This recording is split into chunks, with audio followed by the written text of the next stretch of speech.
तो last lecture में हमने देखा था रिवर्सिबल और रिवर्सिबल एडियाबैटिक में क्या क्या होता है वो हमने देखा था। ठीक, अब एक कंपैरिजन देख लें वर्क का। आइसोकोरिक आइसोकोरिक में वर्क कितना होता है, डेल्टा वी जीरो, तो वर्क कितना हो गया, जीरो। ठीक है। आइसोबारिक में P external delta V. Isothermal reversible में N R T L N V final by V initial, और रिवर्सिबल में P external minus P external delta V. Adiabatic में P2V2 minus P1V1 by gamma minus one, ये क्या है, gamma है।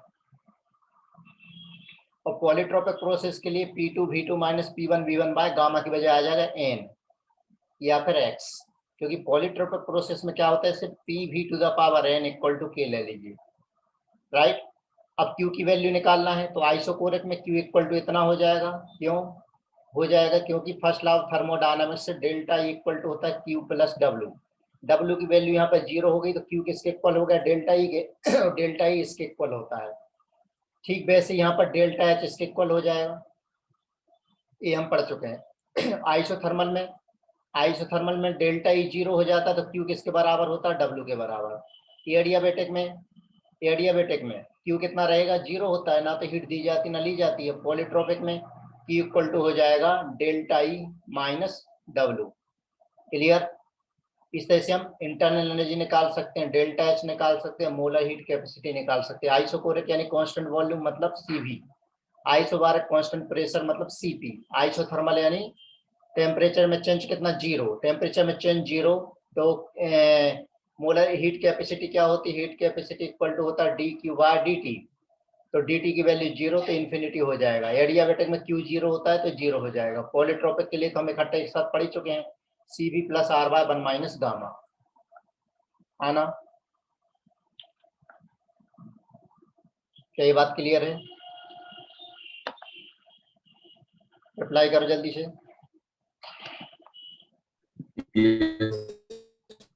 ठीक, अब नेक्स्ट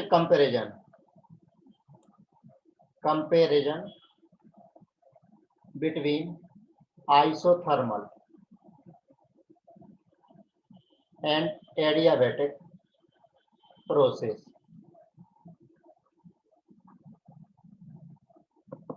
ठीक है। अब इसमें हमें क्या देखना है, रिवर्सिबल एक्सपांशन में देखना है, और दूसरा देखना हमें इरिवर्सिबल में। अब इसमें देखिए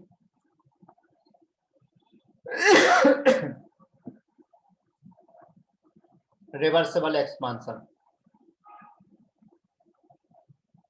तो रिवर्सिबल एक्सपांशन में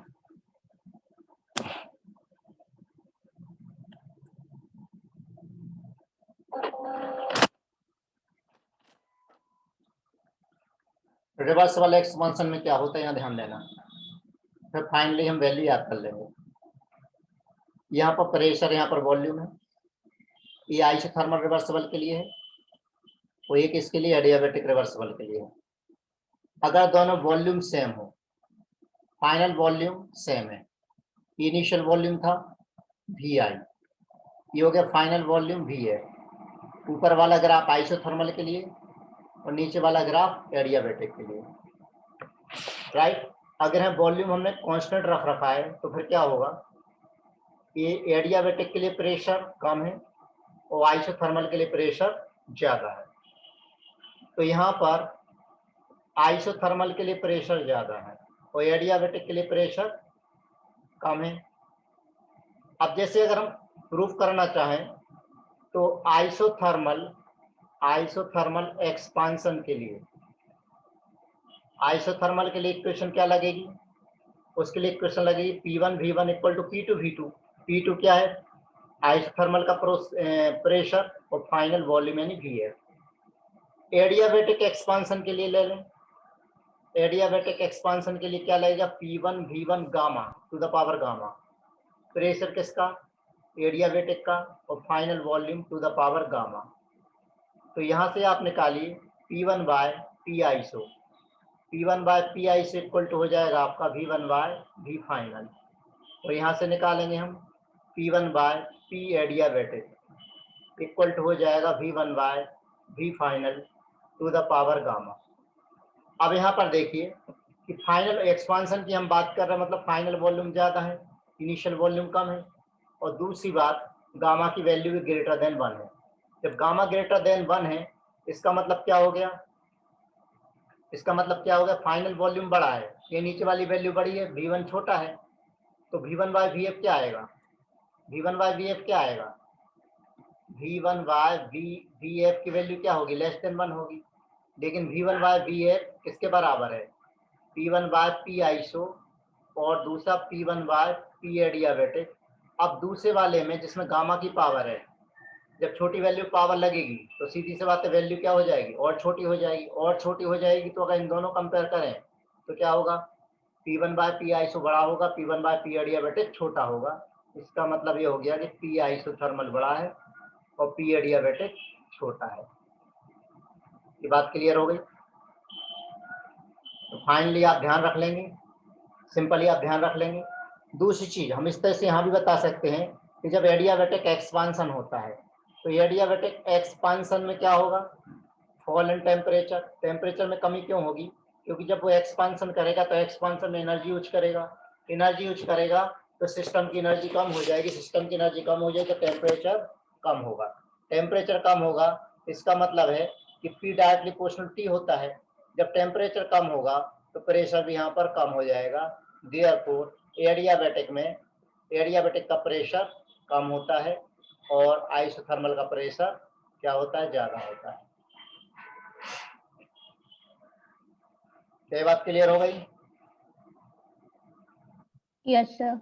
दूसरा सेम प्रेशर, अगर हम प्रेशर दोनों में सेम रखें, ऊपर वाले में हमने क्या सेम रखा, अभी ऊपर वाले में सेम रखा था हमने वॉल्यूम, अब हम बात कर रहे हैं सेम प्रेशर की, प्रेशर सेम रखें तो इसमें देखिए यहाँ पर प्रेशर है, यहाँ पर वॉल्यूम है, अब हमें प्रेशर सेम रखना है तो एक्सपांशन की बात कर रहे हैं। ये किसके लिए ग्राफ है, ये आइसोथर्मल के लिए ग्राफ। अब प्रेशर सेम रखना है, सेम रखना है तो ग्राफ यहाँ तक आया ताकि प्रेशर दोनों में सेम रहे, फाइनल प्रेशर सेम रहे। तो इनिशियल प्रेशर था, इनिशियल प्रेशर है, वॉल्यूम ए फाइनल वॉल्यूम है और ए इसका फाइनल वॉल्यूम है। क्लियर है ना, इसको भी हम प्रूफ कर सकते हैं। हाँ सर। सिमिलरली इसको भी हम वैसा ही प्रूफ कर सकते हैं। तो यहाँ पर बताइए फाइनल वॉल्यूम भी किसका ज्यादा है, आइसोथर्मल का ज्यादा है, तो एडियाबेटिक का फाइनल वॉल्यूम कम है। कब, अगर हम प्रेशर सेम रखते हैं तो। ये बात क्लियर हो गई, ठीक है। Yes sir. यहाँ पे दूसरे तरीके से देखें हम, प्रेशर तो कांस्टेंट है, प्रेशर कांस्टेंट है तो V डायरेक्टली प्रोपोर्शनल हो जाएगा T, V डायरेक्टली प्रोपोर्शनल हो जाएगा T। और जब V की वैल्यू बढ़ेगी वॉल्यूम बढ़ेगा, वॉल्यूम बढ़ेगा तो क्या होगा, क्या टेम्परेचर बढ़ेगा, टेम्परेचर यहाँ पर क्या होगा, कम होगा। और वॉल्यूम बढ़ेगा तो टेम्परेचर नहीं बढ़ेगा, टेम्परेचर किसका, काइनेटिक एनर्जी बढ़ेगी, वॉल्यूम बढ़ेगा तो फॉल इन क्या होगा यहाँ पर, टेम्परेचर, फॉल इन टेम्परेचर। ठीक है, एक मिनट, भी डायरेक्टली प्रोपोर्शनल है, हम भी डायरेक्टली प्रोपोर्शनल टी नल है। एक्सपांशन में क्या होता है, ऐसा लिखें हम, एक्सपांशन, एक्सपांशन में क्या होता है, टेम्परेचर डिक्रीज होगा, टेम्परेचर डिक्रीज होगा तो भी डायरेक्टली प्रोपोर्शनल टी, तो टी डिक्रीज है तो भी क्या होगा, डिक्रीज हो जाएगा। तो एडियाबेटिक में क्या होता है, इन एडियाबेटिक, एडियाबेटिक में वॉल्यूम कम हो जाता है। तो हमने दोनों चीज यहाँ पर देखी हैं, दोनों चीजें देखी। पहला, अगर हम प्रेशर सेम रखते हैं, अगर हम प्रेशर सेम रखते हैं तो क्या होगा,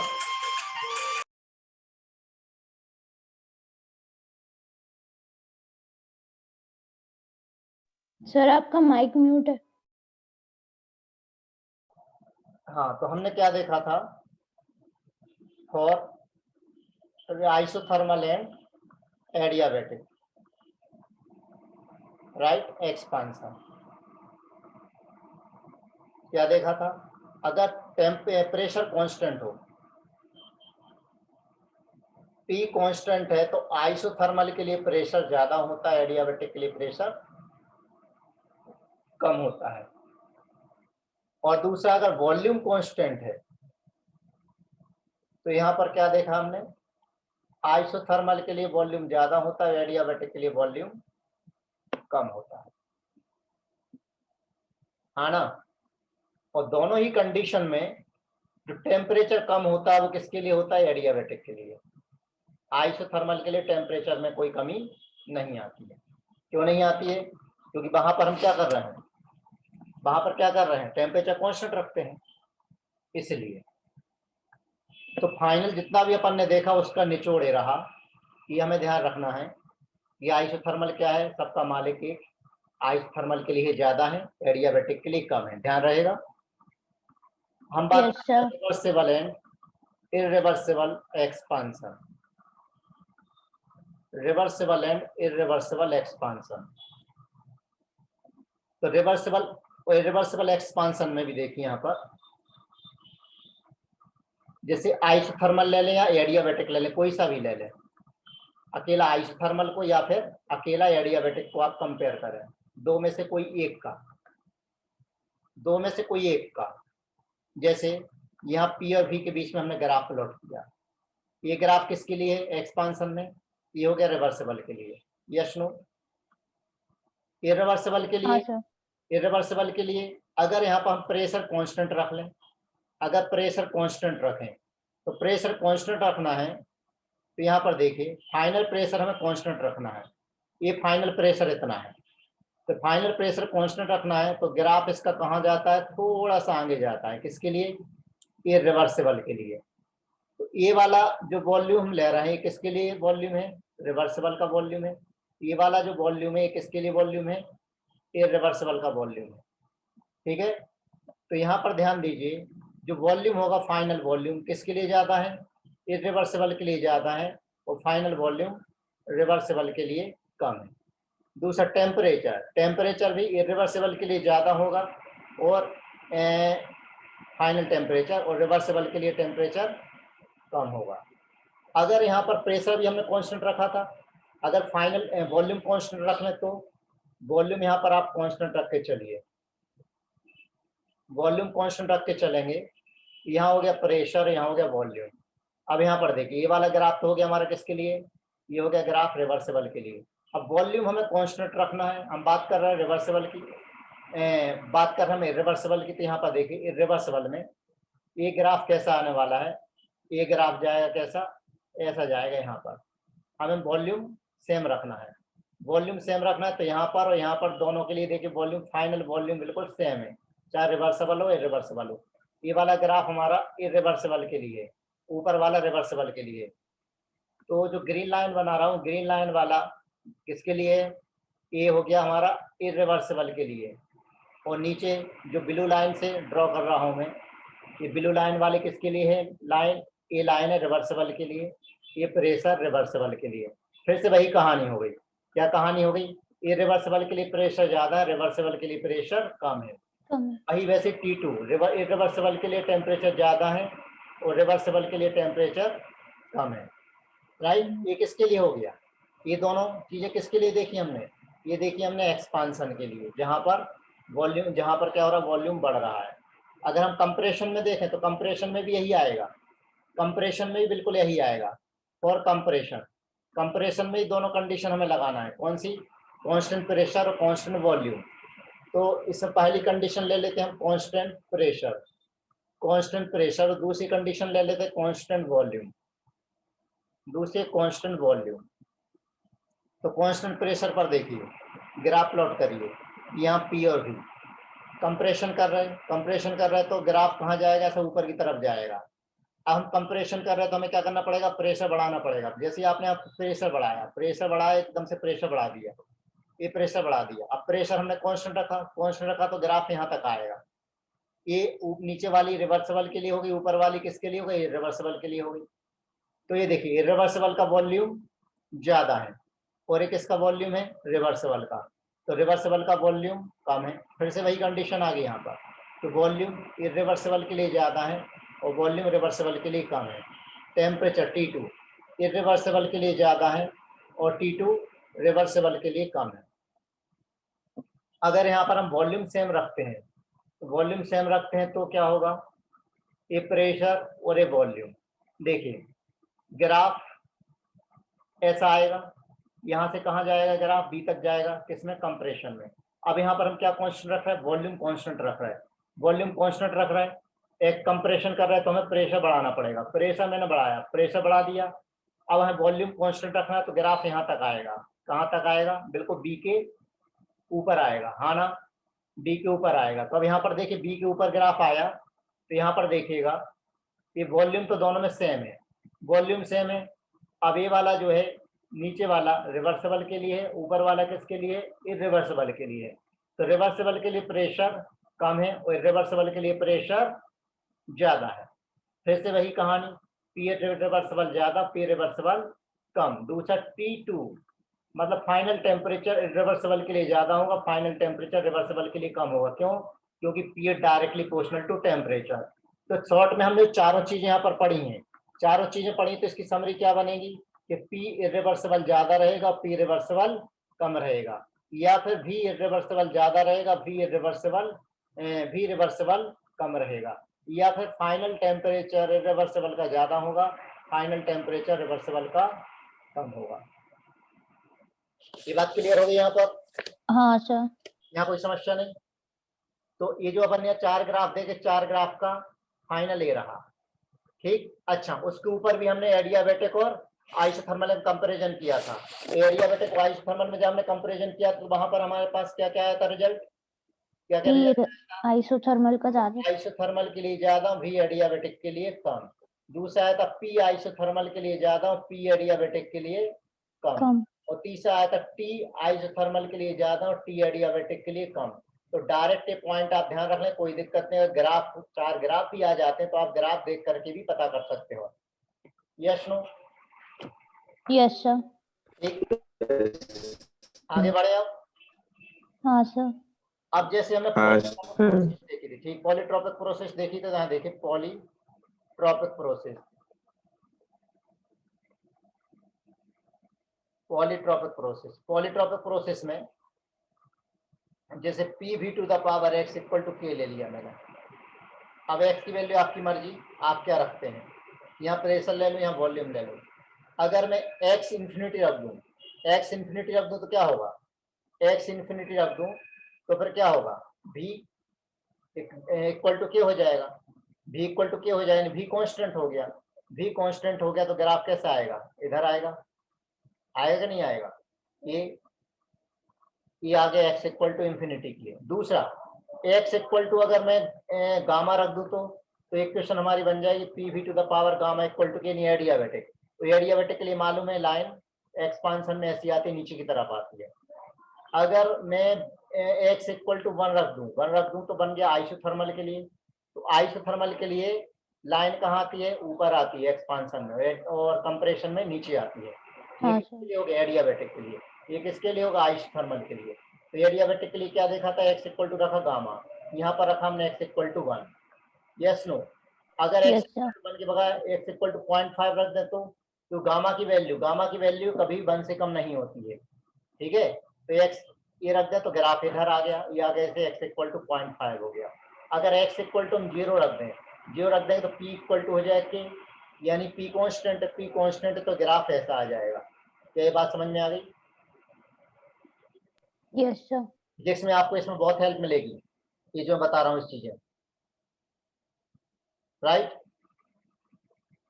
अब देख, अब बता रहा हूँ मैं रियल गैस के लिए, कई जगह क्या क्वेश्चन मिल जाते हैं, लेकिन रियल गैस के लिए सब दिया नहीं है, लेकिन कई जगह क्वेश्चन मिल जाते हैं। आइसोथर्मल एक्सपांशन को रियल गैस के लिए हमें कैलकुलेट करना है। Calculate W Q delta U delta H और आइडियल वर्क डन और रियल वर्क डन फॉर इसके लिए isothermal expansion of real gas, isothermal expansion of real gas, ठीक है। अब वांडर वाल इक्वेशन, रियल गैस इक्वेशन है मालूम है, P plus AN square by V square into V minus NV equal to क्या होता है, NRT हमें मालूम है, राइट। मैं रिवर्सिबल के लिए बता रहा हूँ, और रिवर्सिबल ये वांडर वाल इक्वेशन है, आपको मालूम है, सभी को मालूम है ना यहाँ पर। Yes sir. तो यहाँ से प्रेशर निकालिए, प्रेशर क्या हो जाएगा, NRT by V minus NV, और ये AN square by V square उधर चला के जाके माइनस में हो जाएगा। अब हमें मालूम है W इक्वल टू क्या होता है, माइनस P एक्सटर्नल D भी होता है, इसका मतलब हो गया कि W इक्वल टू पी की वैल्यू यहाँ पर रख दीजिए, तो पी की वैल्यू रखोगे आप पी एक्सटर्नल डी वी, और इसका इंटीग्रेशन करेंगे तो P external D we V1 V2 यहाँ लिमिट ले लेंगे हम, पी एक्सटर्नल को हम पी ले लेंगे पी डी वी। अब पी की वैल्यू यहाँ पर पुट कर दीजिए, तो पी की वैल्यू क्या है, यहाँ पर लिमिट हो गई हमारी V1 से V2, पी की वैल्यू क्या है N R T Y V minus N V, V minus N V minus A square Y V square, clear, into D V हो गया।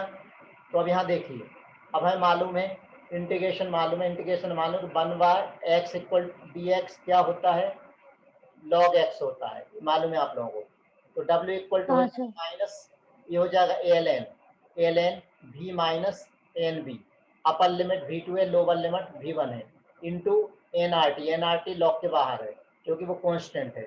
प्लस में क्या लेना आपने को, प्लस में क्या आ जाएगा यहाँ पर जब सॉल्व करोगे, ओ एन इसको लिखना भूल गए यहाँ पर, ए एन स्क्वायर, सॉरी गलत लिख दिया, ए स्क्वायर वाला लिख दिया था, ए एन स्क्वायर वाई में v इंटीग्रेशन करोगे तो v स्क्वायर का क्या हो जाएगा, v स्क्वायर मतलब v to the power minus 2, एक प्लस करोगे और फिर जो वैल्यू आएगी वो नीचे लाओगे तो माइनस माइनस प्लस हो जाएगा, ओके। और यहाँ पर भी अपर लिमिट ऊपर, एक काम करता हूँ दोनों यहाँ से भी हटा देता हूँ, सीधा सीधा ले लेता हूँ, अपर लिमिट ऊपर लोअर लिमिट नीचे, दोनों में एक साथ कर दिया मैंने, इंटीग्रेशन कर रहा हूँ और कुछ भी नहीं कर रहा हूँ। तो इंटीग्रेशन का बेसिक आइडिया आपको मालूम है, इंटीग्रेशन चल रहा है उसमें केमिस्ट्री नहीं चल रही है। तो अब यह देखिए, अब क्या करें, यहाँ पर माइनस साइन को बाहर ले लो तो ये हो गया माइनस, इधर आ गया, प्लस साइन यहाँ ले लिया मैंने। अब क्या करते हैं, इसमें v की जगह v2 रखोगे, माइनस करके अपर लिमिट रखोगे, माइनस करके लोअर लिमिट रखोगे, क्या हो जाएगा ln v2 minus N B divided by v1 minus N B, ठीक, इंटू क्या है nrt लॉग के बाहर है, इंटू nrt प्लस यहाँ पर ए एन स्क्वायर, और v की जगह क्या रखोगे v2 माइनस क्या करोगे, v की जगह रखेंगे v1, ये हो जाएगा, राइट। एक क्वेश्चन बन, यस सर। फाइनली एक क्वेश्चन हमारी बन गई है। लेकिन अब हमें मालूम है कि डेल्टा ई किसके इक्वल होता है, डेल्टा इक्वल होता है क्यू प्लस डब्ल्यू के इक्वल होता है, हाँ ना। तो डब्ल्यू किसके इक्वल हो जाएगा, डेल्टा ई माइनस क्यू के इक्वल हो जाएगा, तो माइनस डब्ल्यू इक्वल टू हो जाएगा क्यू, साइन मैंने चेंज कर दी, माइनस डेल्टा ई। अब अगर आप इससे कंपेयर करें, अगर हम इससे कंपेयर करें तो इससे कंपेयर करने पर देखिए, ये वाली जो वैल्यू है किसके इक्वल हो गई, डेल्टा ई के इक्वल हो गई, और ये वाली जो वैल्यू है क्यू, ये किसके इक्वल हो गई, इसके इक्वल हो गई। इसका मतलब हो गया कि क्यू की वैल्यू किसके इक्वल हो गई, N R T L N V two minus N B divided by V1 minus N B हो गई। दूसरा minus change in internal energy किसके इक्वल हो गई, A N square into 1/V2 minus 1/V1 हो गया। ये बात क्लियर हो गई। हाँ सर। हाँ सर। अब यहाँ पर दो कंडीशन है, अगर वॉल्यूम बहुत बड़ा है किससे, एनबी के कंपेरिजन में, एनबी कंपेरिजन में, तो क्या करेंगे, एनबी को हम नेग्लेक्ट कर देंगे, नेग्लेक्ट करेंगे तो माइनस डब्ल्यू रियल गैस के लिए, क्योंकि आइडियल में तो ऐसा नहीं होता है। तो यहाँ पर क्या हो जाएगा, N R T L N क्या बचेगा, V2/V1 बचेगा, plus A N square 1/V2 minus 1/V1 हो जाएगा, राइट। अब अगर ध्यान से आप देखें तो ये वाली जो इक्वेशन हम देख रहे हैं N R T L N V2/V1 है, तो आइडियल के लिए हमने निकाला था, रिवर्सिबल के लिए, यानी माइनस रियल इक्वल टू क्या हो गया, माइनस आइडियल, ये आइडियल का वर्क की इक्वेशन है, प्लस क्या बचा, ए N square 1/V2 minus 1/V1 हो गया, हाँ कि ना। तो आइडियल को यहाँ हाँ ले, sir. W ideal minus W real equal to हो गया ए N square 1/V2 minus 1/V1, ये इक्वेशन बन गई, ठीक। Yes sir. क्या बात समझ में आ गई, हाँ सर। यहाँ कोई कंफ्यूजन नहीं, हाँ सर। सीधे सीधे से कैलकुलेशन और कुछ भी नहीं है। अब यहाँ देखिए, इसी को जो डेल्टा ई हमने लिखा है इसको हम दूसरे तरीके से लिख सकते हैं, इंटरनल प्रेशर बोलते हैं हम इसको। देखिए D E Y D V at constant temperature equal to होता है A N square Y V square, जिसे हम कहते हैं इंटरनल प्रेशर। इंटरनल प्रेशर, अब तुम बोलोगे सर ये कहाँ से आया, बता देता हूँ कैसे आया। अगर हम इसका इंटीग्रेशन करें यानी डी इक्वल टू हो जाएगा A N square Y V square into D V, लिख सकते हैं, इसका हम इंटीग्रेशन करें, E1 E2 लिमिट ले लीजिए यहाँ पर D इक्वल टू यहाँ पर लिमिट आ जाएगी V1 V2 तो an square by v square dv। इस चैप्टर में थोड़ी सी प्रैक्टिस ज़्यादा लगेगी, थ्योरी की प्रैक्टिस अच्छी लगी, 4-5 बार आपको थ्योरी रिवाइज करनी पड़ेगी अच्छी तरह से। तो d का इंटीग्रेशन क्या हो जाएगा, E2 माइनस E1 हो जाएगा। E2 माइनस E1 का मतलब होगा डेल्टा ई इक्वल टू, बताइए an स्क्वायर क्या बचेगा यहाँ पर, an स्क्वायर इंटू 1/v और अपर लिमिट लोअर लिमिट यही रहेगा। तो डेल ई इक्वल टू हो जाएगा minus an square into 1/v2 minus 1/v1। आ गया, आगे यस सर। Yes sir. देखो उसी से आया, तो उसको हम क्या कहते हैं, इंटरनल प्रेशर बोलते हैं उसको, राइट। अब आगे बढ़ते हैं इसमें, first law of thermodynamics just खत्म होने वाला है। 4 दिन के अंदर अंदर आपके चैप्टर के पूरे कंसेप्ट खत्म हो जाएंगे। फिर दोनों चैप्टर के एक साथ हम प्रैक्टिस करने वाले हैं, स्टेट्स ऑफ मैटर और थर्मोडायनामिक्स। वो दोनों ही चैप्टर आपके फिजिक्स में भी हैं। तो डेल्टा एच इक्वल टू होता है डेल्टा ई प्लस क्या होता है डब्लू, हाँ ना, ठीक, sorry delta H equal delta E plus क्या होता है डेल्टा पी वी होता है। तो delta H equal to delta E plus P2 V2 minus क्या होता है P1 V1, यह मालूम है। अब डेल्टा ई की वैल्यू हम निकाल चुके हैं, डेल्टा ई की वैल्यू हमने क्या निकाली अभी, minus an square bye 1/v2 minus 1/v1। Okay. अब प्रेशर बांडर वाले इक्वेशन से देखिए, बांडर वाले इक्वेशन है मालूम, P प्लस क्या होता है an square by v square into v minus N V equal to क्या आ जाएगा यहाँ पर nRT। तो यहाँ से P की वैल्यू निकाली, तो अपॉन में चला जाएगा, ये वाली वैल्यू जाकर के माइनस में हो जाएगी। तो P क्या हो जाएगा यहाँ से, P इक्वल टू क्या हो गया था nRT divide by v minus N V minus में an square by v square, यही हो जाएगा। तो अब यहाँ पर P2 की वैल्यू रखिए, तो P2 की वैल्यू आप क्या रखेंगे, nRT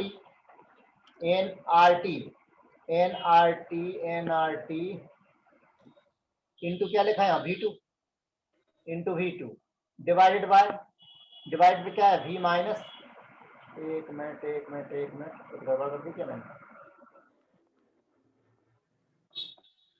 हाँ गड़बड़ हो गई।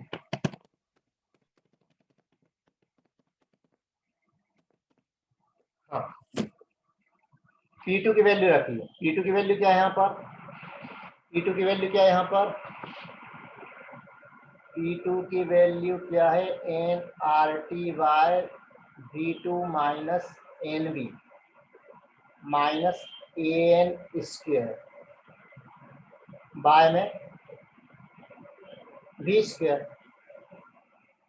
v कौन सा लेंगे V2 स्क्वायर इंटू में क्या है V2, राइट, अब सही रहा, इंटू P1 की इक्वेशन क्या बनेगी nRT by V1 NV minus an square by V1 square into क्या लिखा वहां पर V1।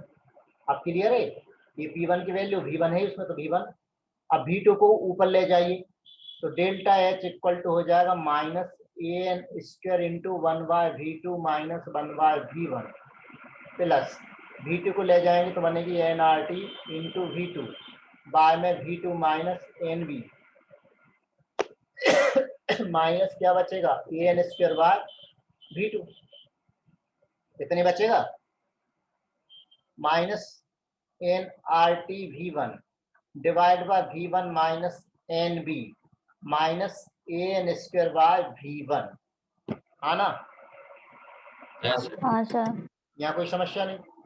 अब नो इसमें सर। कॉमन हो सकता है तो कॉमन ले लीजिए, कुछ कॉमन आ सकता है कि हाँ an स्क्वायर कॉमन हो सकता है, सर। कर लो।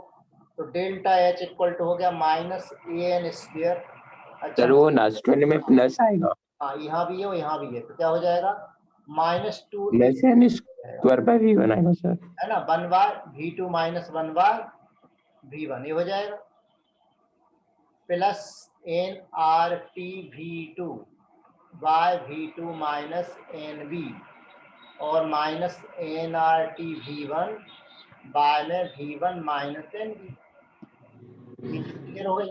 अब एक काम करते हैं हम, इस इक्वेशन को हम सॉल्व करते हैं, जैसे V2 by V2 minus NV minus V1 minus NB, इसको सोल्व करिए। इसको सोल्व करें, सोल्व करने पर क्या आएगा, ब्रैकेट ओपन करिए, सॉरी ये क्रॉस मल्टीप्लाई करिए, तो क्रॉस मल्टीप्लाई करने पर क्या आने वाला है,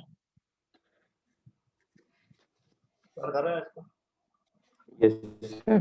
नीचे एलसीएम कितना आ जाएगा, V2 minus NB into V1 minus NB आ जाएगा, ऊपर का ऊपर मल्टीप्लाई होगा तो V1 V2 minus NB V2 minus यहाँ क्या हो जाएगा V1 V2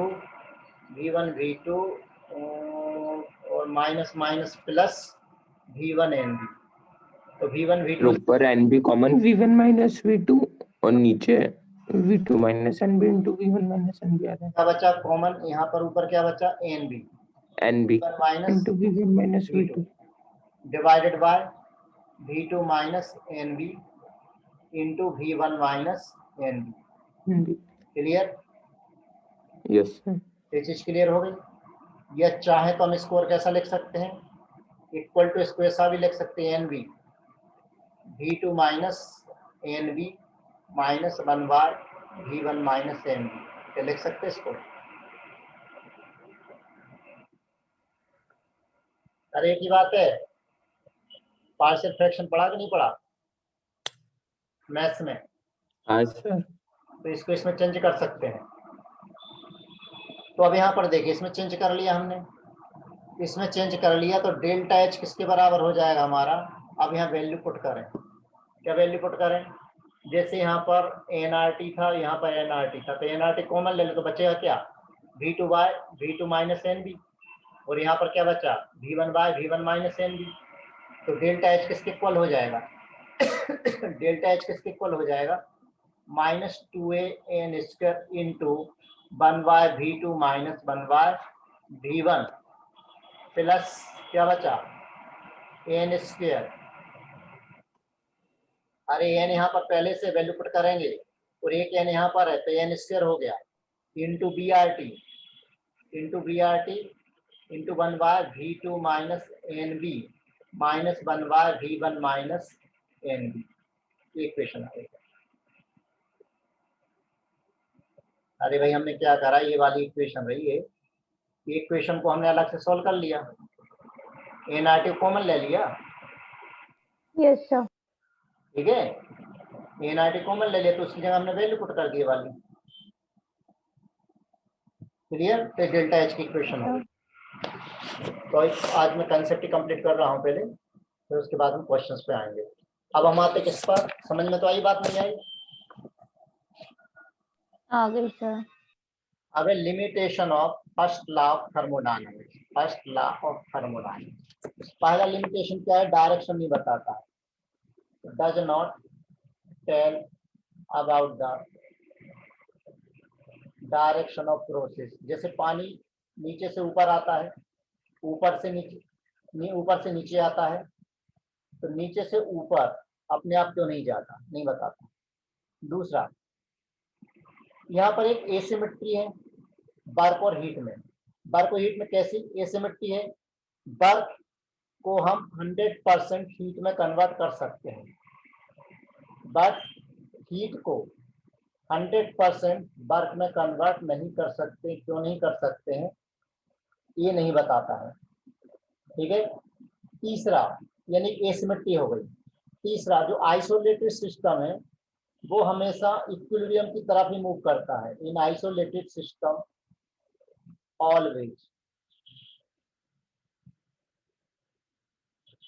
always tends towards its equilibrium।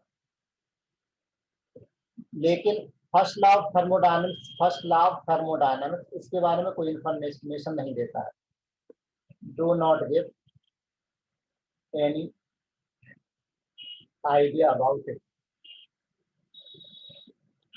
ठीक है। ये हो गया फर्स्ट लॉ। अब हम आते हैं किस पर, सेकंड लॉ पर।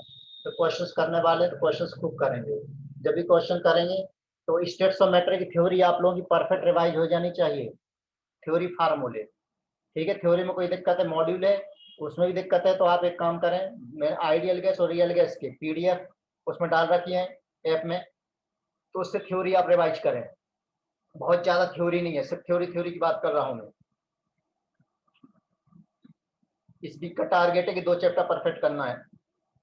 अब हम बात कर रहे हैं सेकंड लॉ ऑफ थर्मोडायनामिक्स की, और एक बार चैप्टर खत्म हो जाए तो मैं तुरंत इसको रिवाइज कराऊंगा शॉर्ट में।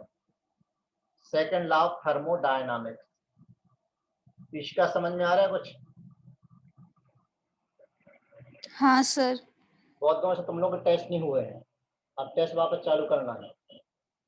सेकंड लॉ ऑफ थर्मोडायनामिक्स, तो सेकंड लॉ ऑफ थर्मोडायनामिक्स क्या कहता है कि कोई ऐसा इंजन हम नहीं बना सकते हैं, कोई ऐसा इंजन हम नहीं बना सकते जो हीट को 100% वर्क में कन्वर्ट कर सके। It is impossible, it is impossible to construct an engine which can convert 100% heat into 100% work। ये क्या कहलाता? Without external assistant. जैसे अगर मैं कहूं कि नीचे से ऊपर जाना है, तो बिना किसी हेल्प के आप नीचे से ऊपर नहीं जा सकते, या तो मरोगे तो ऊपर जाओगे, हाँ ना? हाँ सर। ऊपर जाने के लिए आपको कोई ना कोई क्या करना पड़ेगा? हेल्प लेनी पड़ेगी। तो इसका दूसरा स्टेटमेंट क्या है? दूसरा statement, it is impossible to convert all heat given to the system, जो भी सिस्टम को हीट दी है, इनटू यूजफुल वर्क, वो सारा का सारा वर्क में कन्वर्ट हो जाए। जितने ही मैंने तुम्हें पैसे दिए हैं वो पूरा पूरा तुम उसको सही यूज करो, संभव नहीं। जितना मैं पढ़ाता हूँ आप पूरा का पूरा पढ़ते ही नहीं हो, हाँ ना? सही है? Yes sir. It can be understood with the help of ideal engine. It can be understood, तो आप फिजिक्स में भी थर्मो उठा लेंगे with the help of Carnot cycle. Carnot cycle से हम इसको एक्सप्लेन कर सकते हैं। इसमें क्या होता है? सारी स्टेप्स रिवर्सिबल है। In it all steps are reversible.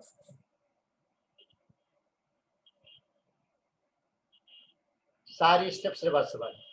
अब कार्नोट साइकिल में देखिए कैसे होता है। तो सेकंड लॉ ऑफ थर्मोडायनामिक्स क्या कहता है? कोई ऐसी इंजन हम नहीं बना सकते हैं जो 100% हीट को 100% वर्क में कन्वर्ट कर सके बिना किसी बाहरी मदद के। ठीक है ना? ये क्या कहलाता है? सेकंड लॉ ऑफ थर्मोडायनामिक्स कहलाता है। कार्नोट साइकिल क्या है? यहाँ देखिए, कार्नोट साइकिल बहुत सिंपल साइकिल है। फिजिक्स में इसको डिटेल में पढ़ाया जाता है। ये प्रेशर है, वॉल्यूम है। यहाँ पर देखिए, ए पॉइंट से बी पॉइंट पर हमने क्या किया? एक्सपांशन किया। ए से बी पर गए, ए पॉइंट ए से बी पर गए। अब ए पॉइंट पर ए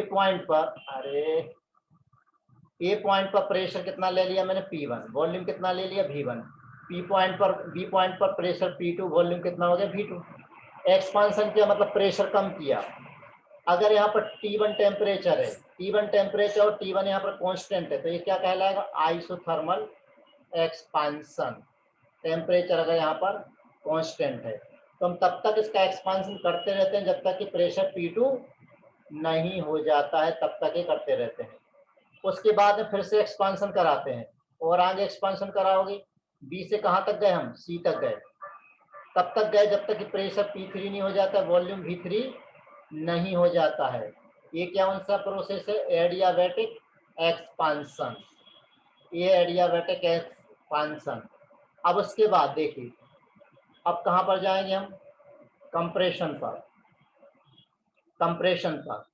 ठीक, टेम्परेचर T2 है, कंप्रेशन पर गए तो यहाँ पर प्रेशर कितना हो गया आपका? P4। वॉल्यूम घट के कितना हो गया? V4। ठीक, टेम्परेचर कितना है? T2। यानी जब कंप्रेशन कराएंगे, ये तो एडियाबैटिक एक्सपांशन है, ये कंप्रेशन है। और ये वाला जो T2, जब हम P3 V3 से यानी C से D पॉइंट पर गए तो ये कौन सा है? ये वाला जो कर्व है, ये वाला था एडियाबेटिक एक्सपांशन के लिए, ये वाला किसके लिए है? आइसोथर्मल कंप्रेशन के लिए। और लास्ट में कहाँ पर गए हम? इधर पर गए, ये साइक्लिक प्रोसेस हो गई। तो ये वाली लाइन किसके लिए? एडियाबेटिक कंप्रेशन के लिए। तो यहाँ पर देखिए 4 स्ट्रोक टोटल हो रहे हैं। पहला स्ट्रोक क्या है? ए से बी तक। ए से बी तक क्या है? Isothermal expansion. दूसरा बी से सी तक क्या है? Adiabatic expansion. सी से डी तक क्या है? Isothermal compression. और डी से वापस से ए तक क्या है? Adiabatic compression. 4 हो गई। तो जब हम एडियाबेटिक कंप्रेशन करते हैं तो एडियाबेटिक कंप्रेशन कब तक करते हैं? जब तक कि टेम्परेचर बढ़कर के वापस से T1 ना हो जाए। क्योंकि कंप्रेशन करेंगे तो कंप्रेशन करने पर मॉलिक्यूल को पास लाओगे तो उनकी एनर्जी कम होगी। मॉलिक्यूल की एनर्जी कम होगी मतलब मॉलिक्यूल एनर्जी लूज करेंगे, लूज करके सिस्टम को देंगे तो सिस्टम का टेम्परेचर बढ़ जाएगा। तब तक करेंगे जब तक कि टेम्परेचर T2 से T1 नहीं हो जाता है। हाँ या ना? ठीक। अब एडियाबेटिक इसमें कार्नोट साइकिल में क्या होता है? एक तो होता है सोर्स। सोर्स क्या करता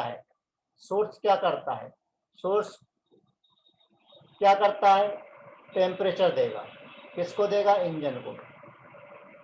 सपोज कि इंजन को इसने Q1 हीट दी और इंजन क्या करेगा? सिंक को Q2 हीट देगा। कब हीट देगा ये? देखिए जब हम कंप्रेशन करेंगे, आइसोथर्मल कंप्रेशन अगर हम करेंगे तो आइसोथर्मल कंप्रेशन में क्या होता है? टेम्परेचर बढ़ेगा क्योंकि आपने कंप्रेस किया, मॉलिक्यूल पास एनर्जी लूज की, सिस्टम का टेम्परेचर बढ़ेगा। सिस्टम आइसोथर्मल है तो टेम्परेचर नहीं बढ़ना चाहिए। तो जितनी भी हीट बढ़ रही है वो हीट किसको दे देगा? वो सिंक को दे देगा। तो एक्सपांशन में क्या होता है? मॉलिक्यूल एक्सपांड होंगे, दूर दूर जाएंगे तो उनको दूर दूर जाने के लिए एनर्जी चाहिए। तो एनर्जी चाहिए तो सिस्टम की एनर्जी यानी टेम्परेचर कम हो जाना चाहिए। लेकिन सिस्टम क्या करेगा? बाहर से उतना टेम्परेचर ले लेगा। क्यों? क्योंकि आइसोथर्मल में हमें क्या करना है? टेम्परेचर कांस्टेंट रखना है। तो वो सोर्स से Q1 हीट ले लेगा ताकि वहां टेम्परेचर T1 कांस्टेंट बना रहे। हाँ या ना? हाँ। ये बात समझ में आ गई? तो वर्क किसके इक्वल हो गए? यहाँ पर Q+Q1 + Q2। ये कब की बात हो रही है? आइसोथर्मल के लिए हो रही है। आइसोथर्मल में डेल्टा U = 0 होता है, यानी वर्क किसके बराबर हो जाएगा? वर्क हो जाएगा पूरा Q के बराबर हो जाएगा। राइट। अब Q1 + Q2। अब ठीक है, ये तो अभी हमने Q1 + Q2 ले लिया, हमने इस पे साइन नहीं पुट किया। साइन पुट कर देंगे। Q1 यानी ले रहा है तो प्लस, दे रहा है तो माइनस। पहली प्रोसेस ग्राफ आप दिमाग में रखेंगे। प्रोसेस, दूसरा वर्क, तीसरा हीट और चौथा इंटरनल एनर्जी। चारों चीजों को हम कैलकुलेट कर रहे हैं। इधर देखिए प्रोसेस में पहली प्रोसेस से भी प्रोसेस, क्या नाम इसका? क्या देखा था उसको? Isothermal expansion. यही हुआ था। Yes sir. आइसोथर्मल एक्सपांशन कब तक कराते हैं? जब तक कि प्रेशर P1 से P2 ना हो जाए और वॉल्यूम V1 से V2 ना हो जाए। और टेम्परेचर कितना था? यहाँ पर T1 था। तो आइसोथर्मल में डेल्टा, आइसोथर्मल में क्या होता है बताइए? डेल्टा E = 0 हो जाएगा। डेल्टा E = 0, T बराबर होता है W। और W किसके बराबर होता है? यहाँ पर वर्क होता है nRT। टेम्परेचर क्या था? T1 ln V2/V1। Yes no? Yes sir. Heat क्या थी यहाँ पर? हीट क्या थी यहाँ पर? माइनस साइन के साथ Q1। अरे Q1 है ना? ठीक है। हाँ। तो इंटरनल एनर्जी में चेंज कितना आया? Delta E = 0। ओके। दूसरी स्टेप पे आ Yes, जाए, sir. BC। बी से कहां पर गए हम? सी पर गए। कौन सी स्टेप थी? Adiabatic expansion. Expansion. Adiabatic expansion हम कब तक कराते हैं? जब P2 V2 से फाइनली P3 V3 ना हो जाए। ओके। और Yes, sir. टेम्परेचर घट के कितना हो जाए? T2 हो जाए। T2. राइट। तो यहाँ पर देखिए एडियाबेटिक में Q = क्या होता है? 0। यहाँ Q = 0 है। ओके। Q = 0 है तो डेल्टा E किसके बराबर हो जाता है? W के बराबर। है ना? हाँ सर। होता है और W किसके बराबर होता है? N CV T2 minus T1 और डेल्टा ई W के बराबर, तो डेल्टा V किसके बराबर है? N CV T2 minus T1। ये सब हम पहले से कैलकुलेट कर चुके हैं। तीसरा C यस सर। कहाँ पर जा रहे हैं? हम D पर जा रहे हैं। C से D पर जा रहे हैं, यानी P3 V3 से फाइनली कितना हो जाए? P4 V4 हो जाए। V4। टेम्परेचर कितना है? T2 अभी भी, ठीक है, हाँ। Temperature T2। तो अब यहाँ पर देखिए वापस से ये क्या कहलाएगा? ये कहलाएगा आइसोथर्मल कंप्रेशन। आइसोथर्मल कंप्रेशन कहलाएगा। तो यहाँ पर जो वर्क है, यस सर। W1 था, ये W2 ले लीजिए, W3 ले लीजिए। W3 किसके इक्वल हो जाएगा? Minus nRT2 ln final volume क्या है? V4। इनिशियल वॉल्यूम क्या है? V3, right. और Q2 की वैल्यू यहाँ पर हीट एक्सचेंज क्या है? Q2 के इक्वल है। डेल्टा ई किसके बराबर? 0 के बराबर हो जाए। क्यों? क्योंकि यहाँ पर हमें मालूम है डेल्टा ई इक्वल टू 0, तो Q2 इक्वल टू हो जाएगा W3। क्यों? हम आइसोथर्मल कंप्रेशन की बात कर रहे हैं। फोर्थ स्टेप कौन सी थी? डी से हम कहाँ पर गए? ए पर गए। डी से ए पर गए, यानी P4 V4 से कहाँ तक गए? P1 V1 तक गए। टेम्परेचर क्या था? यहाँ पर T1 था। अब फाइनल टेम्परेचर यहाँ पर T1 है।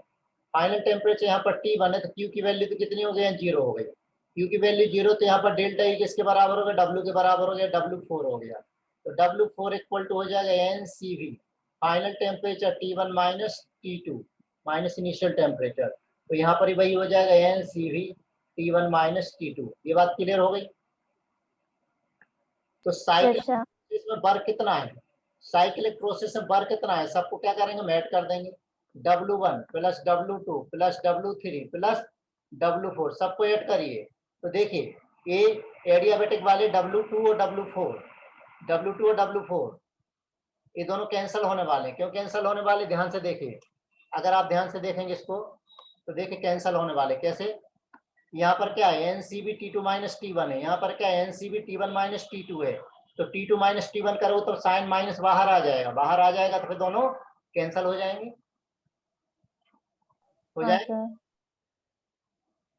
अरे चाहो तो चलो सारी वैल्यू रख देता हूँ, मुझे क्या, इधर देखो minus NR T1 ln V2 by V1 plus NCB T2 minus T1 minus NR T2 ln V4 by V3 plus NCV T1 minus T2। यही हो गया। अब यस सर। माइनस साइन बाहर निकाल लीजिए, माइनस साइन बाहर निकालोगे और यहाँ से NR कॉमन ले लोगे, क्या बचा यहाँ पर?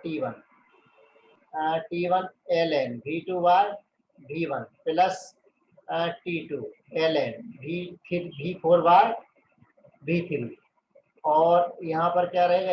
NCV T2 minus T1। अगर हम माइनस साइन में बाहर ले लूँ तो क्या हो जाएगा? T2 माइनस T1 हो जाएगा। ये दोनों कैंसिल हो गए।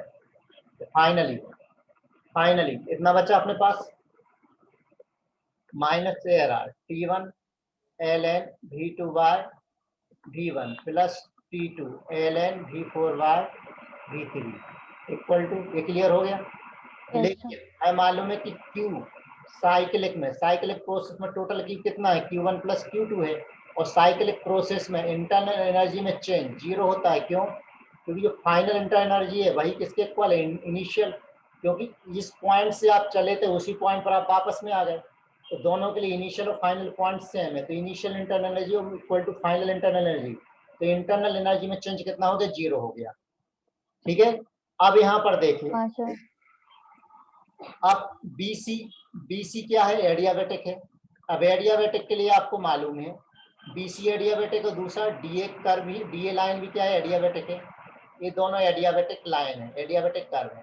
तो एडियाबेटिक के लिए हम मालूम है टी एडियाबेटिक के लिए टी और भी क्या होते हैं? टी और भी में क्या रिलेशन है? टी भी gamma to the power -1 equal to constant, यही होता है। तो एक टेम्परेचर T1 है, एक वॉल्यूम वहां पर V2 है। टेम्परेचर T2 है, वॉल्यूम क्या है? V3 है सी पॉइंट पर। Yes no? तो T2 बाय T1 हो हाँ सर। जाएगा V2 बाय V3 ठीक है। To the power V3। Gamma -1। या डीए में डी पॉइंट पर टेम्परेचर कितना था, ए बी सी T2 था, और ए पॉइंट पर टेम्परेचर कितना है, T1 था। तो यहाँ पर भाई इक्वेशन लगाओगे, क्या इक्वेशन लगाओ, T2 डी पॉइंट पर वॉल्यूम कितना था, V4 था, गामा -1, और ए पॉइंट पर टेम्परेचर T1 और वॉल्यूम कितना था, ये पॉइंट पर V1 था, gamma -1।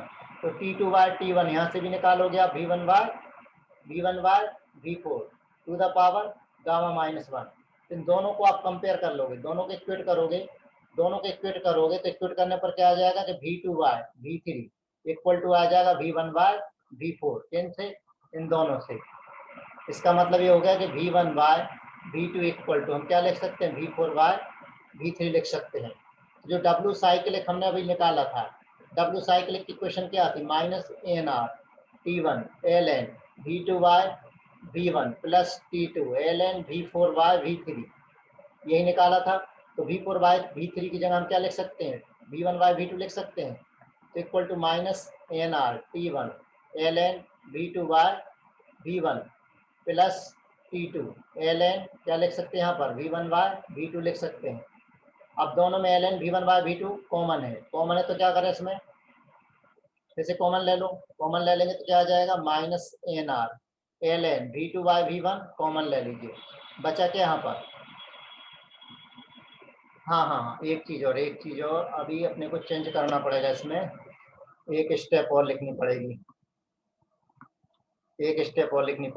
ANR T1 V2 by V1 plus minus कर लें इसको T2, क्यों, V2 बाय V1 करना है, ये वाले ऊपर ले जाओगे, ये नीचे लाओगे, तो लॉग की प्रॉपर्टी क्या है, साइन चेंज हो जाएंगे, अब कॉमन हो जाएगा -ANR, अब कॉमन हो जाएगा, कॉमन क्या ले लें, ln V2 बाय V1 ले लीजिए, बचा क्या, यहाँ बचा T1, यहाँ तक T1, यहाँ T1 और माइनस T2, ये क्वेश्चन आ गई। ये क्या आ गया, W साइक्लिक प्रोसेस में ये वर्क आ गया। ये फाइनली इक्वेशन आपको ध्यान रखनी है। अब इफिशियंसी है, इफिशियंसी क्या होती है, इफिशियंसी यानी होता है output by input, output upon में इनपुट, आउटपुट अपॉन में इनपुट। तो W साइक्लिक में क्या होता है, W cyclic equal to -Q cyclic आ गया, ठीक है, क्यों, क्योंकि हमने W साइक्लिक क्या देखा था, Q1 प्लस Q2, यही देखा था। और यहाँ पर भी क्या था, Q किसके इक्वल था, Q1 प्लस Q2 के इक्वल था, यस नो। तो इफिशियंसी हमें निकालना है, तो इफिशियंसी निकालना है Q cyclic process by input, Q cyclic process कितना था, Q1 प्लस Q2 यानी net change heat by input कितना किया था, Q1, तो हो गया 1 प्लस Q2 बाय Q1, ये इफिशियंसी का फार्मूला हो गया। एक इसके लिए, दोनों के लिए, for both reversible and irreversible, ये ध्यान रखना। तो रिवर्सिबल साइकिल के लिए रिवर्सिबल दोनों के लिए है। अब फॉर रिवर्सिबल,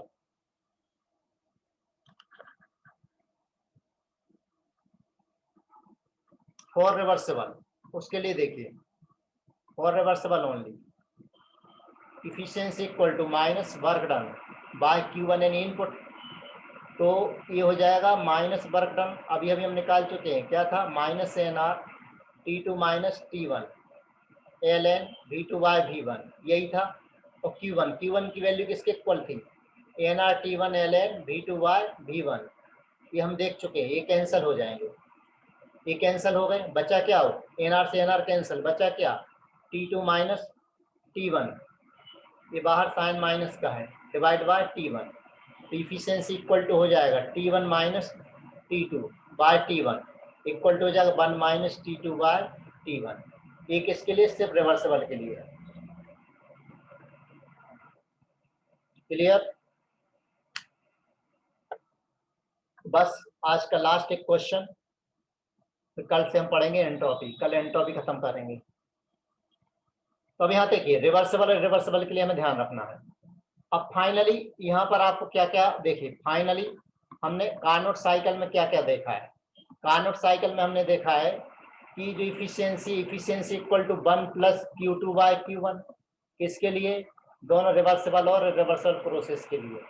और दूसरा efficiency equal to 1 minus T2/T1 किसके लिए? For reversible only.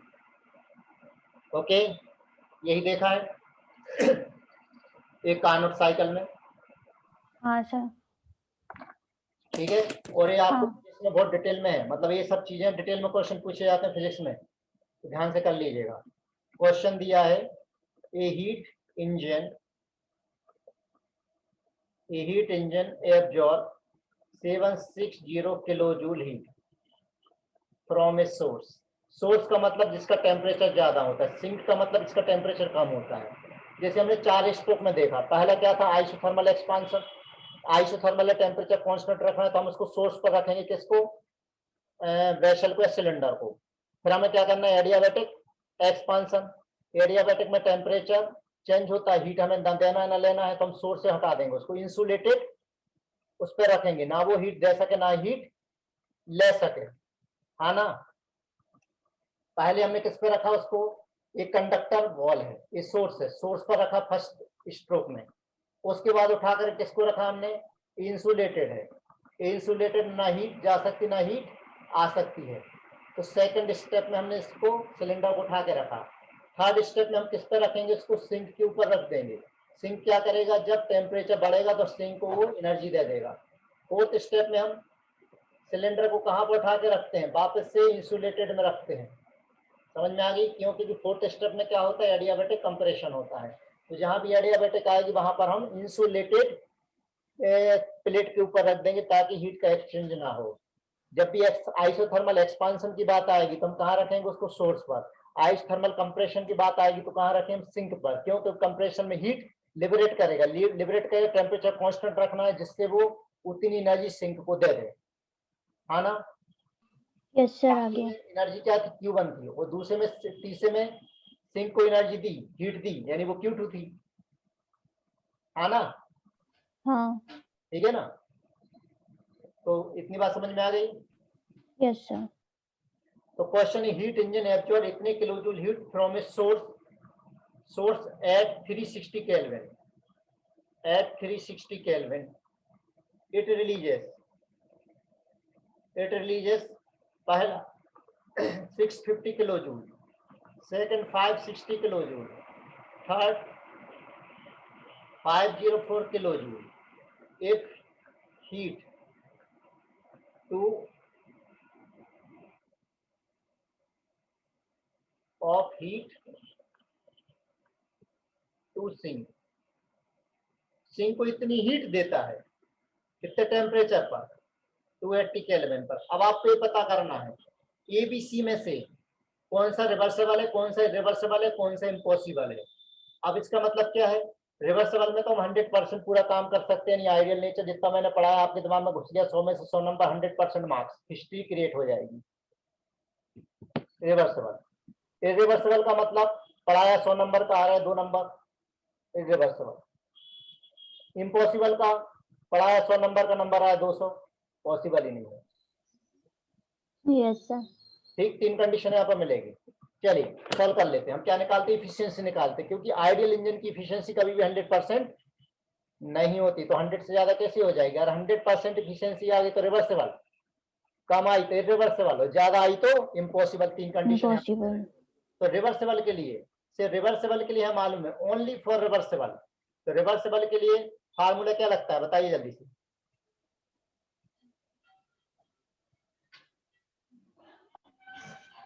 Only for reversible 1 minus T2/T1, और रिवर्सिबल और इरिवर्सिबल दोनों के लिए फाइनल फार्मूला क्या लगता है? 1 प्लस Q2/Q1। Yes no? आया ना? Yes sir. ठीक है, तो एक काम करते हैं, पहले टेम्परेचर कितना था? 360 केल्विन था, अब टेम्परेचर कितना है? 280 केल्विन है। तो एक काम करते हैं, पहले तो इफिशियंसी निकालते हैं कितनी आ रही है। इफिशियंसी निकालिए रिवर्सिबल के लिए, कितनी? T2 इक्वेशन क्या है? T1 minus T2/T1। T1 क्या है हमारा? सोर्स। T2 क्या है? सिंक। T1 क्या है? सोर्स। सोर्स यानी हाई टेम्परेचर यानी 360, और T2 क्या है? Sink, lower temperature 280, divide by कितना? P1 यानी 360, तो इसको डिवाइड करो, कितना आ रहा है, जल्दी से डिवाइड करो। अरे कैलकुलेटर कैलकुलेटर कैलकुलेटर, अरे जितना जल्दी करो उतनी देर। 360 माइनस 280 0.22 360 कितना आ रहा, 0.2, यस ये आ रहा है 0.2, इतना आना चाहिए। ये किसके लिए है, रिवर्सिबल के लिए। अब हम तीनों कंडीशन में चेक करते हैं, अगर 0.2 समथिंग 0.22, अगर 0.22 के बराबर रहा तो रिवर्सिबल, उससे कम रहा तो इरिवर्सिबल, और ज्यादा हुआ तो इम्पॉसिबल। पॉसिबल। चलिए तो रिवर्सिबल में निकालते हैं। पहले वाले में हीट कितनी है, हाँ वो तो हम निकाले 0.26 आ रहा है शायद, तो 0.22 आ रहा, सर 0.22 0.22 आ रहा है, ठीक है। पहले वाले के लिए निकालते हैं। पहली कंडीशन में कितना दे रखा, 760 जूल माइनस 650 बाय 760, इतना ही दिया है एक पॉइंट में। हाँ सर ये कंडीशन में देखो, तो इसको सोल्व करें कितना रहा, 0.144। 0.14 मतलब कौन सी कंडीशन हो गई, इरिवर्सिबल। दूसरी कंडीशन में निकालिए, इनपुट तो 760 का है, मिली कितनी 560, डिवाइड बाय कितना 760, कितना आ रहा है, पॉइंट कितना आ रहा है, अरे 5/90, 5/90 नहीं लगभग कितना, लगभग 0.2 समथिंग 0.27 समथिंग है ना, रिवर्सिबल मान लो, लगभग इक्वल आ जाना चाहिए, ठीक। तीसरे में कितनी दे रखी है, 760 माइनस 504 बाय 760, कितना है 32/95 समथिंग, यही लगभग आ रहा 0.33। 0.33 का मतलब क्या है, इम्पॉसिबल। इम्पॉसिबल। तो सबसे पहले हमने क्या किया, जो टेम्परेचर दिया उससे हमने टेम्परेचर की इफिशियंसी निकाली, फिर किससे निकाली, क्यू से निकाली। क्यू से निकालने के बाद कंपेयर करा, किससे कंपेयर करा, टेम्परेचर वाले से कंपेयर करा। तो जब कंपेयर करा तो यहाँ देखिए, यहाँ पर एक कम आ रही है, मतलब ये वाली वैल्यू रिवर्सिबल हो गई, ये लगभग सेम आ रही है तो रिवर्सिबल हो गई, और ये ज्यादा आ रही है मतलब इम्पॉसिबल। तो इतनी बात क्लियर हो गई, यस सर। ठीक है। तो 5 मिनट में समरी और आज का लेक्चर क्लोज। कल हम देखने वाले एंट्रोपी, पूरा एंट्रोपी खत्म करेंगे। आज हमने क्या क्या देखा वो फटाफट देख लेते हैं, स्पीडली शॉर्ट में रिवाइज कर लें। हमने देखा ये जो चार्ट बना हुआ आपको दिख रहा है, मुझे बताइए चार्ट याद हो गया क्या, आइसोकोरिक के लिए वर्क निकाल सकते हो, यस सर। आइसोकोरिक में क्या होता है, change in volume zero, change in volume zero, तो फर्स्ट लॉ ऑफ थर्मोडायनेमिक्स लगाए, delta equal to Q plus W, और डब्ल्यू होता है पीडीवी यानी W zero, okay. W zero तो डेल्टा इक्वल टू क्यू, और कांस्टेंट वॉल्यूम पर Q क्या होता है, एनसीवी डीटी, और डेल्टा यू किसके बराबर हो गया यहाँ पर आइसोकोरिक में, फिर डेल्टा यू बराबर होगा क्यू के, मोलर हीट कैपेसिटी हम इसे बोलते हैं सीवी, ऐसे ही आपको निकालना है।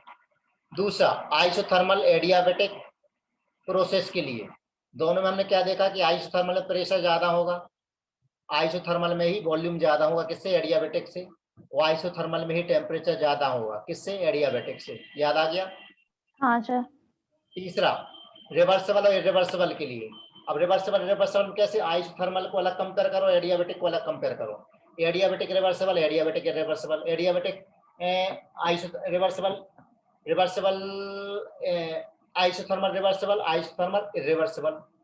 तो दोनों कंडीशन में हमने क्या देखा, हमेशा इरिवर्सिबल के लिए ज्यादा होता है अगर वॉल्यूम सेम रखते हैं तो, और टेम्परेचर भी ज्यादा होता है। अगर हम प्रेशर कांस्टेंट रखते हैं तो इरिवर्सिबल के लिए वॉल्यूम ज्यादा होता है और टेम्परेचर तो ज्यादा ही होता है। कुल मिलाकर के इरिवर्सिबल के लिए प्रेशर ज्यादा रहता है, वॉल्यूम ज्यादा होता है और टेम्परेचर ज्यादा होता है। कभी कोई ये कंडीशन अगर हम कांस्टेंट रख लेते हैं तो। हैप्पी। हाँ। Yes sir. ये ग्राफ हमने देखे। पॉलीट्रोपिक प्रोसेस का मतलब क्या है, अगर एक तो इक्वेशन हमने पढ़ी पीवी इक्वल टू के होता है, एक पढ़ी PV to the power gamma होता है इक्वल टू के। अब ना तो वो 1 हो यानी भी के ऊपर 1 की पावर हो या गामा हो, दोनों ही ना हो अगर, तो वो पॉलीट्रोपिक प्रोसेस हो गया। तो पॉलीट्रोपिक में हमने देख लिया कि X PV to the power X equal to K, तो एक्स की वैल्यू कितनी है, एक्स की वैल्यू अगर हम 0 लेते हैं या इन्फिनिटी ले सकते हैं, 1 ले सकते हैं, गामा ले सकते हैं, कोई सी वैल्यू ले सकते हैं। रख करके आप सोल्व कर लीजिए, ग्राफ आ जाएगा। Yes sir. रियल गैसेस में हाँ, सर। क्या देखा है, हमारी वान डेर वाल इक्वेशन है, P + AN² by V square, ये वान डेर वाल इक्वेशन। तो वान डेर वाल इक्वेशन मुझे प्रेशर निकालना है। प्रेशर निकालना है तो क्या करूंगा, ये वाली टर्म को यहाँ डिवाइड कर दो, डिवाइड करो क्या है, nRT/V - NV। ओके, और फिर प्लस वाली हाँ। टर्म को उधर ले जाते, माइनस हो गए, माइनस होकर के देखो इधर आ गई। अब W इक्वल टू होता है PdV, तो इस P की वैल्यू यहाँ पर पुट कर दो, P की वैल्यू यहाँ पुट कर दी, P की वैल्यू पुट कर दी तो इक्वेशन बन गई। इस इक्वेशन का इंटीग्रेशन कर लीजिए। इंटीग्रेशन करना सभी को आता है। इंटीग्रेशन करने पर इक्वेशन देखो हमारी फाइनल इक्वेशन क्या बन गई, इंटीग्रेशन करने के बाद सोल्व कर लिया, इक्वेशन आ गई, राइट। अब फर्स्ट लॉ ऑफ थर्मोडायनामिक्स से W इक्वल टू A होता है, तो इससे जब हमने कंपेयर किया तो पता लगा कि Q के बराबर हो, ये डेल्टा E के बराबर है, ना। अरे हाँ ना, हाँ यस सर। सर। ठीक है। अब इसी को फिर हमने आगे सोल्व कर लिया। अब Q किसके बराबर मैंने अलग अलग लिख लिया, Q इक्वल टू nRT और डेल्टा इक्वल टू अलग अलग लिख लिया। तो हमने एक कंडीशन लगाई कि वॉल्यूम अगर बहुत ज्यादा है, वॉल्यूम बहुत ज्यादा तो ऊपर वाली इक्वेशन को हमने सोल्व कर लिया। वॉल्यूम अगर बहुत ज्यादा तो NV की वैल्यू निगलेक्ट कर सकते हैं, यहाँ भी NV की वैल्यू निगलेक्ट कर सकते हो, तो ये वाली इक्वेशन रिड्यूस होकर के आ गई, क्या आ गई, nRT ln V2/V1, yes no. और ये वाली टर्म में कोई चेंज नहीं, तो ये टर्म बिल्कुल वैसी की वैसी आ गई। अब ये वाली जो इक्वेशन हमने देखी, ये वाली इक्वेशन किसके लिए वर्क था, आइडियल के लिए वर्क था विथ माइनस साइन, और ये तो वैसे की वैसे लिखा हुआ है, ये वैसे की वैसे लिखा हुआ है। तो अब कहाँ कर दिया, ये वैसे की वैसे लिखा हुआ है,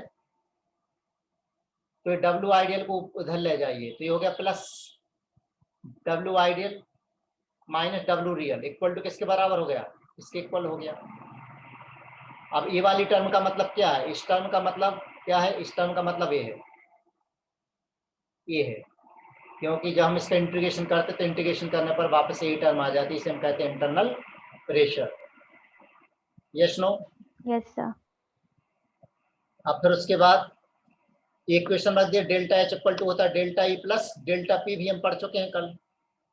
तो डेल्टा PV का मतलब P2V2 - P1V1, तो वान डेर वाल इक्वेशन यहाँ पर रख लीजिए, P2 की वैल्यू पुट कर दो, P1 की वैल्यू पुट कर दो, सिंप्लीफाई कर लो, उसको सिंप्लीफाई करोगे तो फाइनल इक्वेशन आपकी आ गई, ठीक। फर्स्ट लॉ ऑफ थर्मोडायनामिक्स की लिमिटेशन क्या थे, लिमिटेशन ये थे कि वो डायरेक्शन नहीं बताता है, दूसरा हीट को 100% वर्क में कन्वर्ट नहीं किया सकता है, तीसरा कोई भी सिस्टम होता है वो इक्विलिब्रियम में जाने की कोशिश करता है लेकिन इसके बारे में कोई जानकारी नहीं देता है। तो सेकंड लॉ ये कहता है कि 100% हीट को 100% वर्क में चेंज नहीं किया जा सकता है, करना है तो आपको कोई बाहरी मदद की जरूरत पड़ेगी। मतलब एक कि अगर आप ऊपर से नीचे तो गिर सकते हो, लेकिन नीचे से ऊपर बिना किसी सहारे के, बिना किसी मदद के ऊपर से नीचे आप गिर के आ सकते हो, लेकिन बिना किसी मदद के आप नीचे से ऊपर नहीं जा सकते हो, ठीक है ना। ये क्या कहलाता है, सेकंड लॉ। तो सेकंड लॉ ये कहता है कि कोई भी ऐसी मशीन बनाना पॉसिबल नहीं है जो 100% हीट को 100% वर्क में कन्वर्ट कर सके, जिसे हमने कार्नोट साइकिल के हेल्प से समझा। कार्नोट साइकिल में हमने देखा 4 स्ट्रोक होते हैं, पहला आइसोथर्मल एक्सपांशन, दूसरा एडियाबैटिक एक्सपांशन, तीसरा आइसोथर्मल कंप्रेशन, चौथा एडियाबैटिक कंप्रेशन। जब भी आइसोथर्मल आता है, एक्सपांशन होगा तो हम उसको सोर्स पर रखेंगे, कंप्रेशन होगा तो सिंक पर रखेंगे, जब ये एडियाबैटिक आएगा तो हम उसको इंसुलेटेड वॉल के ऊपर रखेंगे। सोर्स का टेम्परेचर ज्यादा होता है, सिंक का टेम्परेचर कम होता है, सोर्स से एनर्जी लेगा, सिंक को एनर्जी देगा। तो टोटल वर्क कितना हुआ, Q1 + Q2, किसमें, आइसोथर्मल में। तो ये कार्नोट साइकिल में हमने पूरा निकाल लिया था, ये समझ गए। वही तो अभी हमने देखा, ये बात समझ में आ गई अच्छी तरह से। हाँ। तो आज की क्लास में हैं।